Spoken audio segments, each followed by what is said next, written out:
What's up, guys? I hope none of you are sitting home watching this video on this beautiful Saturday. No rain, finally. About to take the X2 and the Baja out.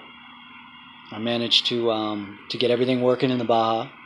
Telemetry still isn't dialed in. I'm still having that RPM issue, but it's running, you know, and I want to get it out. I got an opportunity today. A good friend had contacted me, a fifth scale guy who built a big bore Baja.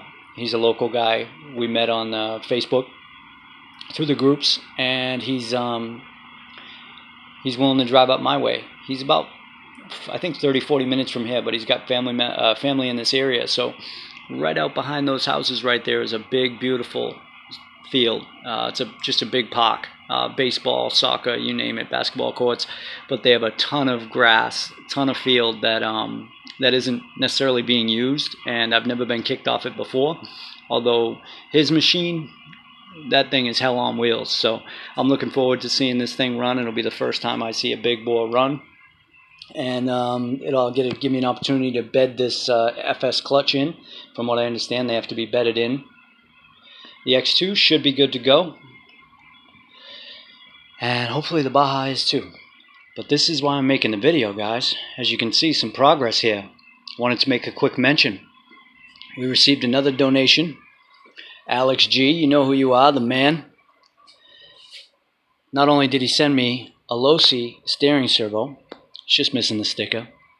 He also sent me a Zenoa clutch with a spring and an adapter and bolts for free, just to see this thing run.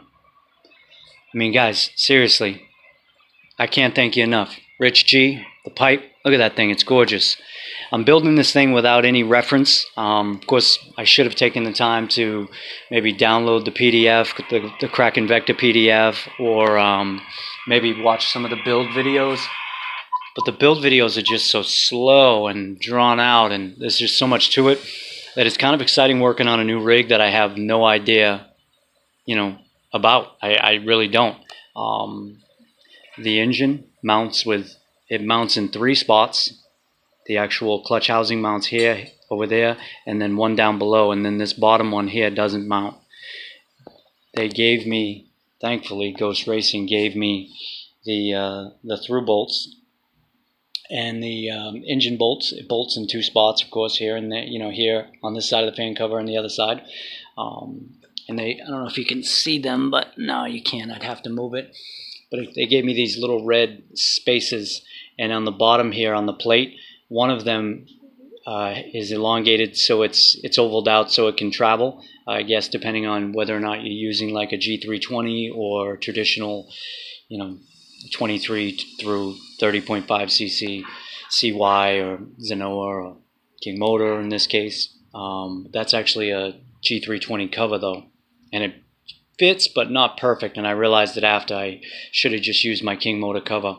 So yeah, this thing's pretty cool to work on.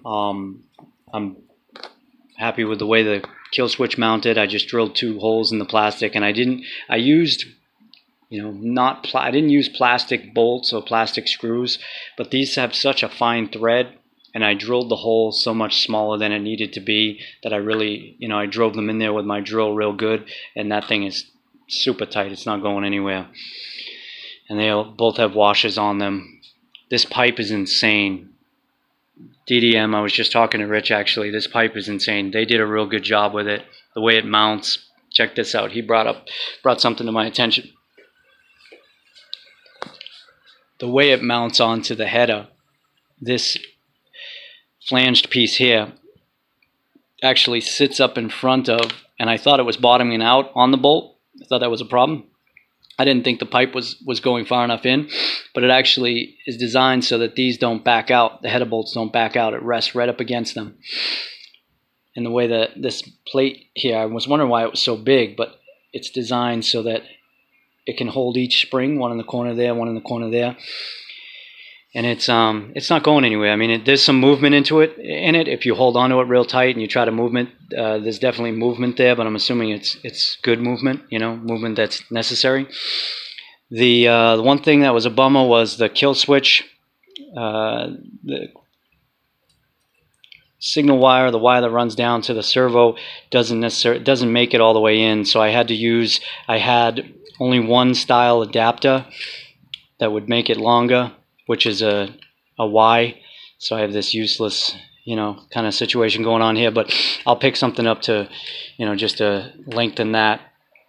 The power switch, if you buy it from Roven, they don't even sell you the bolts. I had to hunt around for bolts. Thankfully, I had this old PlayStation controller from the PlayStation 3, and I remembered that it had real tiny screws in it, so I took them out, and they worked perfect for the tiny screws that are necessary for the power switch. And of course, it does need the grommet, so maybe you're better off buying the one from DDM for a few dollars more. Or now they have these new ones out that allow you to charge the battery right from the on-off switch. There's actually a port there. I'm sure you've seen those. So yeah, I mean, this was $5, but didn't come with hardware, didn't come with a rubber piece.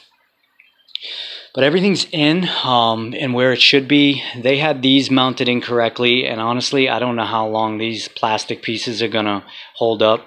They're not bolted at the bottom. They just had them threaded into the servo horn, and they're all loose. Each one of them was loose. They had them mounted here and here. This one's actually going to have to go this way, and this one is going to have to go on the furthest one in order not to hit this.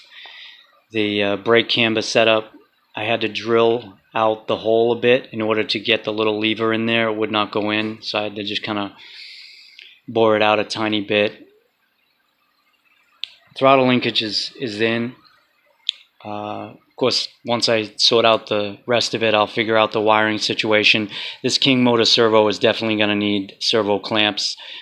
Just the way these washers, the washers are too small. These aren't really made for servos. They came from a Traxxas rig that I have, but the thread size is perfect. And again, one of the things I noticed about this Ghost Racing is that as opposed to the Kraken, it comes with alloy mounts for the throttle brake servo.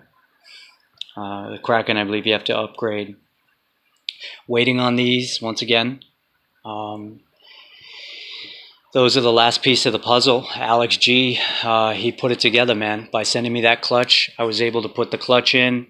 I didn't end up using the Torx bolts that you gave me. Those are super nice, by the way. I don't own a set like that, so I appreciate that. Only reason I didn't use them is I don't have any Torx that big. I have limited tools, and I'm still building my tool, my tool bench and my tool case. Still building it, and that just reminds me I have to pick those up, because I found a bunch of Torx sets with different size M6, M8, things like that on Amazon and eBay, and they're relatively cheap, $15-20 for a set of them, all different sizes. And I'd like to start converting some of the stuff on the X2 to Torx, all of my rigs, because the Torx is just so much more reliable. So yeah, I appreciate that. I ended up using a set of Allen head ones I have, but I used the spring you gave me. The clutch is like brand new, man. Guys, I can't say enough. Again, this has been really fun, and it was that much more enjoyable working on it, knowing that the pots, people took the time to spend the money, to ship the pots here, and to help. So again, I'm humbled and definitely appreciative. I'm looking forward to seeing this thing run, and I honestly think it'll be done. Hopefully these show up today. Ghost Racing, the owner gave me a tracking number, an EMS tracking number, and normally, even though it's coming from China, the stuff arrives pretty quick when they send it that way. So we'll see. And if not, when they do arrive, I'm going to put them in. I may have mentioned he's replacing the plastic one or the plastic set that was broken when I got it in the box. It looked like the damn thing fell off a 12-story building. The box was so damaged. This one, the other one, the box wasn't so bad. I got two of them at the same time. What a day that was. That was pretty exciting. If you guys haven't seen those videos, you can go back and check them out. When I first, did the video of this thing. So yeah, man, I'm heading out with a dude that's got a big bore. I'm going to get to see one of those things run for the first time. His name's Julian. Super cool dude from what I can tell, and we're going to take him right over there to the park and beat the hell out of him. Hopefully I have no issues. I'm hoping for a good day. I may even bring the tent. keep us out of the sun. Who knows? Those things are pretty sketchy when it comes to wind, and I don't have any good tie downs. Typically, I zip tie it to the fence at the baseball fields for the kids' games and stuff, just because they're dangerous. Right now, I wanted to show you guys this. I bought this little rechargeable 9-volt for my my temp gun, which, by the way, is not working. I've changed 2 batteries. I've tested the batteries. They test good, but it's just not working right. It's a cheapie. It was 13 bucks, so I have to buy a better one. But the this little rechargeable 9-volt could come in handy. It's 160 mAh, and when I got it, I threw it in this gun. It didn't seem to work. I was hoping it would be, it was the reason the gun wasn't working. It was, a battery issue. Figured it would come charged. Well, I put it on a cheap tester that I got from Harbor Freight and a multi-reader, and it appears as though it was dead. And it must be, because it's charging. I have it charging at 0.1 amps. This little doodad here is awesome. You set the cutoff temp in here. It's in Celsius, but you set the cutoff temp, and it's magnetic, so and it's kind of like rounded, so it just boom clicks right to your pack, and it works, guys. I just charged the X2 battery, and the I was gonna charge the Venom pack the replacement pack that they gave me for the Baja, but it comes fully charged. So yeah, I guess I'm charging this for no reason at this point, because this fucking thing don't work anyway. But yeah, so that was what I wanted to mention. I picked this up on eBay, which from now on, I'm going to stop buying. If I'm going to buy from China, I'm going to buy from AliExpress. They, because that's their outlet, that's their thing, they offer different shipping options, and most of the time it'll say to the United States via e-packet. If it says that, it's going to get here relatively quick. eBay, the Chinese senders, they're not moving stuff very quickly. That thing took forever to get here. I mean, granted, it was only $2. Plugs right into the side, but it just took too long to get here. So that's just kind of a an FYI. If you're buying stuff from China, maybe AliExpress is the way to go, as opposed to eBay. I mean, I might be wrong, but just something I picked up on. So yeah, this is it. It's Saturday. I'm actually out here making progress. I spent the morning with my wife. She's a couponer. I don't know if you guys are familiar with that, but you can see a bit of that's just like an eighth of her stockpile there. Most of it's strewn throughout the house, but the woman is amazing. I mean, literally, she just saved us like $100 this morning, and it's kind of fun to watch. It's crazy. It actually hurts my brain to try to figure out how it all works, but if you know anybody that does it, I'm sure you know what I'm talking about. But yeah, we got to get the grommet drilled out. The grommet I have only has 2 holes in it, so we're going to get that drilled out. I'm going to order the Detroit Performance vent. It's like $4.99. I'm going to put the cap vent back in this. It's in my bench. I'll put it back in it, so we'll run 2 vents. And I'm going to try to come up with, I'm going to see what Vekta is doing, what Kraken is doing for these. I don't remember how their setup was, but I can't imagine they're using this cheap plastic shit. I am going to use this, though, for now, and I'm just going to try to bolt them off at the bottom so they don't back out, if I can fit a tiny little nut on there on each side.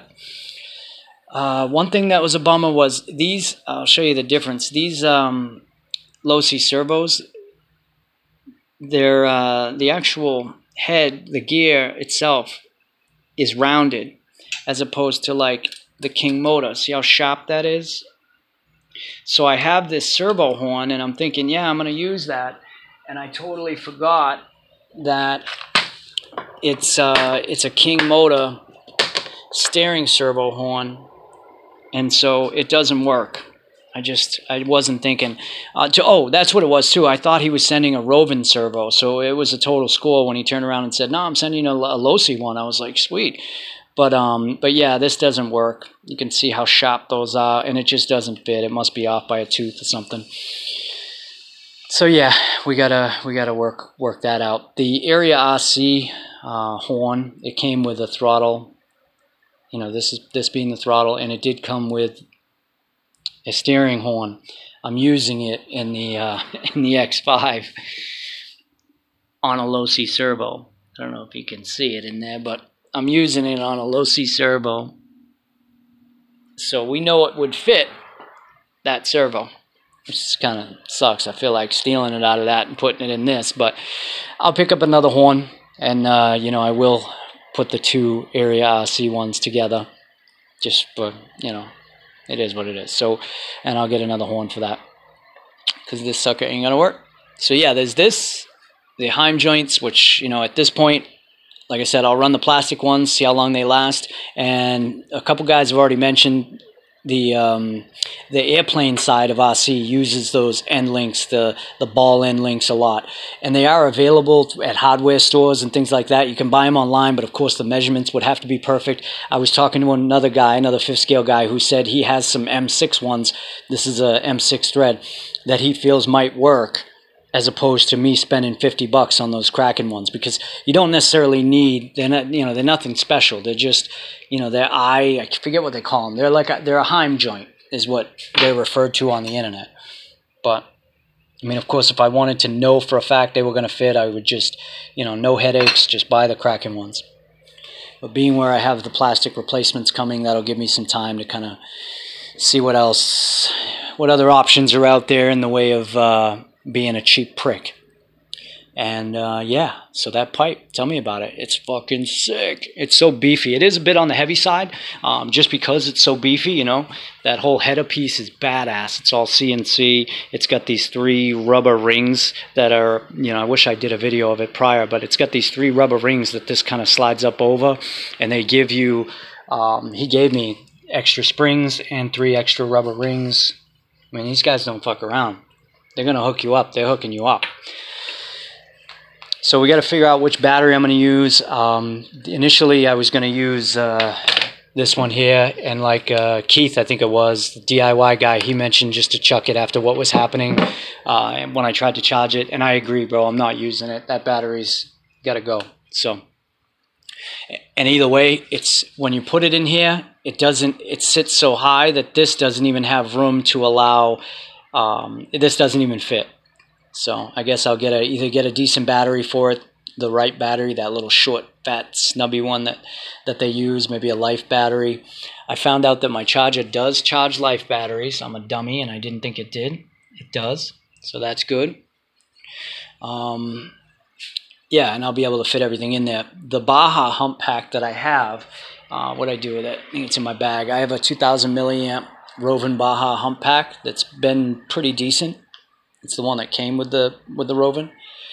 That does fit in here relatively well, and it does allow plenty of room for this, you know. So yeah, this is it. The drivetrain feels right, man. One of the other guys mentioned making sure things were Loctited. He had mentioned the grub screws in here came out, the axle came apart, and this thing was just spinning, and it just bored a hole right in his gas tank. So that must have been a shit show.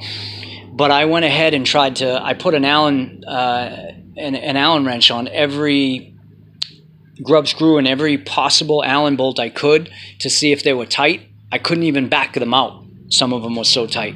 So everything has been, I mean, they put it together really well from what I can see. So yeah, that's good. You know what I mean? You can't beat that.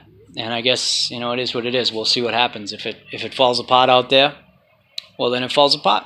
We'll put it back together. So again, guys, thanks for watching. It's Saturday. I'm finally going to get these things out for a run. I know you're probably thinking, is he going to get some video?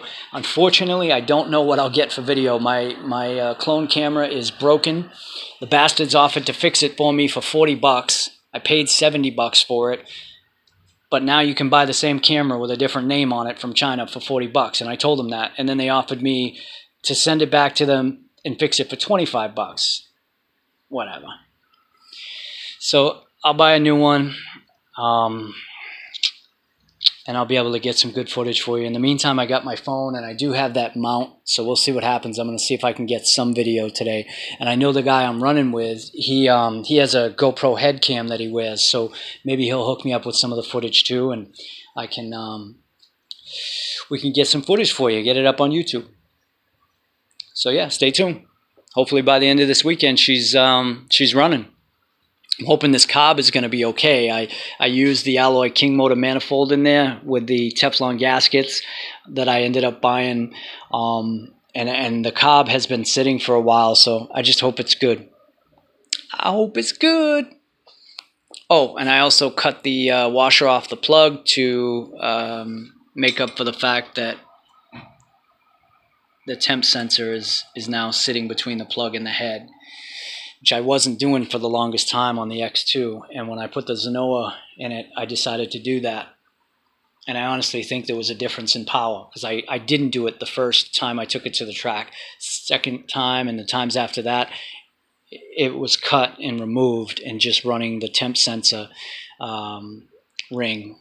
And I felt like it was running better. But I mean, the engine's gonna run better every time I run it. It's still new, which is one of the reasons why I'm excited about taking it out to a field. I've never had that thing out to a field where I could just open it up balls to the wall and do some speed runs, and I've never had a chance to do that. So thanks for watching, guys. It's hot as hell out here, and I'm gonna let you go because we're at the 21-minute mark as usual.